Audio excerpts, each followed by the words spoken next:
वंदे मातरम। मैं निखिल यादव। स्वामी विवेकानंद 19वीं शताब्दी में जन्मे वो निर्भीक, निडर, ओजस्वी, तेजस्वी, वीर्यवान, पौरुषवान सन्यासी जिसने सिर्फ भारत में ही नहीं बल्कि संपूर्ण विश्व में भारतीय संस्कृति का डंका बजा दिया। स्वामी विवेकानंद से अनेकों लोग विश्व भर में प्रभावित हैं, चाहे उस समय के बड़े बड़े साइंटिस्ट हों, निकोला टेस्ला हो, या 21st सेंचुरी के साइंटिस्ट भारत रत्न एपीजे अब्दुल कलाम जी हों, या पंडित नेहरू हो, या सुभाष चंद्र बोस हो, या श्यामा प्रसाद मुखर्जी हो, या वीर सावरकर जी हो, या बाबा साहब अम्बेडकर हो, या महात्मा गांधी हो। स्वामी विवेकानंद से अनेकों लोग प्रेरणा लेते हैं। जहां तक कि आज हमारे वर्तमान प्रधानमंत्री आदरणीय नरेंद्र मोदी जी भी स्वामी विवेकानंद से प्रेरणा लेते हैं। ऐसे अनेकों लाखों करोड़ों लोग हैं जो स्वामी विवेकानंद से प्रेरणा लेते हैं। लेकिन स्वामी विवेकानंद किससे प्रेरणा लेते हैं, ये एक बहुत बड़ा प्रश्न। स्वाभाविकता स्वामी विवेकानंद अपने गुरु श्री रामकृष्ण परमहंस जी से बहुत प्रभावित थे। एक और व्यक्तित्व जिसे स्वामी विवेकानंद बहुत ज्यादा प्रेरित थे, बहुत ज्यादा प्रेरणा लेते थे,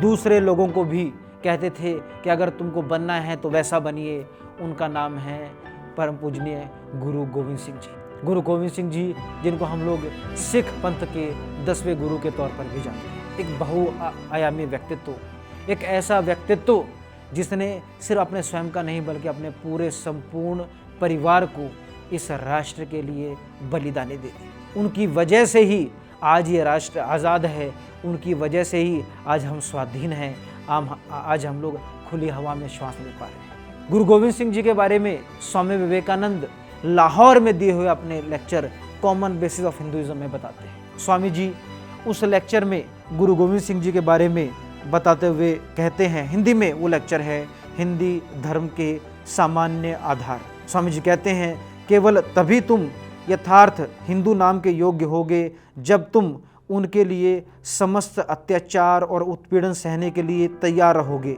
इसके ज्वलंत दृष्टांत हैं तुम्हारे ही गुरु गोविंद सिंह, जिनकी चर्चा मैं आरंभ में ही कर चुका हूँ। इस महात्मा ने देश के शत्रुओं के विरुद्ध लोहा लिया, हिंदू धर्म की रक्षा के लिए अपने हृदय का रक्त बहाया, अपने पुत्रों को अपनी आंखों के सामने मौत के घाट उतरते देखा, पर जिनके लिए उन्होंने अपना और अपने प्राणों से बढ़कर प्यारे पुत्रों का खून बहाया, उन्हीं लोगों ने उनकी सहायता करना तो दूर रहा, उल्टे उन्हें त्याग दिया। यहाँ तक कि उन्हें इस प्रदेश से भी हटना पड़ा।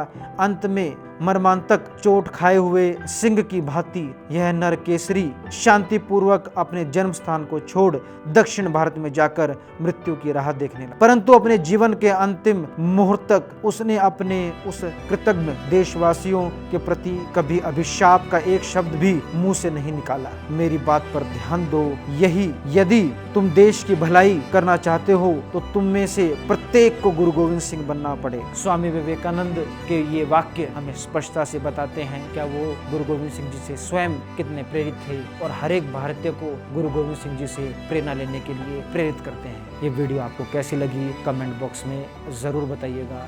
वाहे गुरु जी दा खालसा, वाहे गुरु जी दी फतेह।